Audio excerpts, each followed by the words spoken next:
মানে next government যদি serious হয়, বেসটা তৈরি হয়েছে, তথ্যগুলো আছে, এনবিআর আছে, বাংলাদেশ ব্যাংকে ডেফিনেটলি তাদের কথা আছে, প্লাস আমাদের অর্থ মন্ত্রণালয়ের তথ্যগুলো আমাদের জানা আছে। আমি মোটামুটি একটা স্টেবল, আমি বলি পরবর্তী ইস্যুর জন্য আমার সবচেয়ে সে সাজেশনটা হলো প্লিজ ট্রাই টু কনসলিডেট।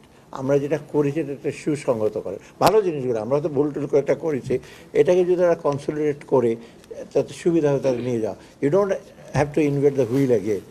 আবার চাকা আবিষ্কার করার দরকার নেই, বহু আবিষ্কার করা হয়ে গেছে। আমরা এই অ্যাকশনগুলো যে পরবর্তী সরকার কিছুটা নেয়।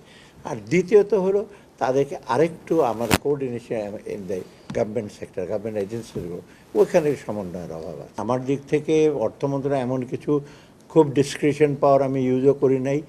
আমার কাছে যেগুলো আসছে সেগুলো বিভিন্ন এজেন্সি থেকে আসছে, সহকর্মীদের ব্যাপারে আমি কোনো মন্তব্য করব না, কারণ আমার কাছে আসে তো টাকার স্যাংশন বা দিচ্ছে, সেগুলো আপনারা দেখবেন মোটামুটি কিছু কঠিন কঠিন জায়গা ছিল, যেমন প্রাইমারি স্কুলের টিচার হেডমাস্টারের ব্যাপারে একটা কঠিন ডিসিশন ছিল, তা একটা গ্রেড উপরে করে দাও, যা হোক আমরা অ্যাকোমোডেট করেছি আইনের মধ্যে থেকে। প্রথম হলো আমরা চেষ্টা করি ইনস্টিটিউশনগুলো একটু ঠিক করতে, আমাদের প্রতিষ্ঠান যে খুব যে ঠিক করতে পেরেছে তা না, কারণ আপনি জানেন ইনস্টিটিউশন বলতে গেলে বাংলাদেশ ব্যাংক আছে, এনবিআর আছে, তারপর আপনার পোর্ট টোট, এগুলো অনেক, আর প্রসেসগুলো আছে কত, কিন্তু আমরা কিন্তু অনেক প্রসেস কিন্তু অনেকটা বেটার করছি, এটা একটা আপনারা দেখেন।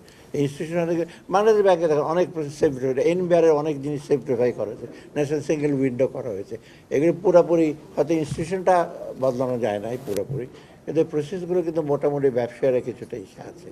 অর্থাৎ আর আর ভবিষ্যতের জন্য আপনারা সবাই সহযোগিতা। আর একটা জিনিস আমি বলি, একটু একটা পজিটিভ মানে ক্রিটিসাইজ করেন ফাইন, কিন্তু আপনার প্রথম বলবেন যে ঠিক আছে এটা করেছেন বা সম্পূর্ণ না, বা এটা এই শুরুই করেন ভুল।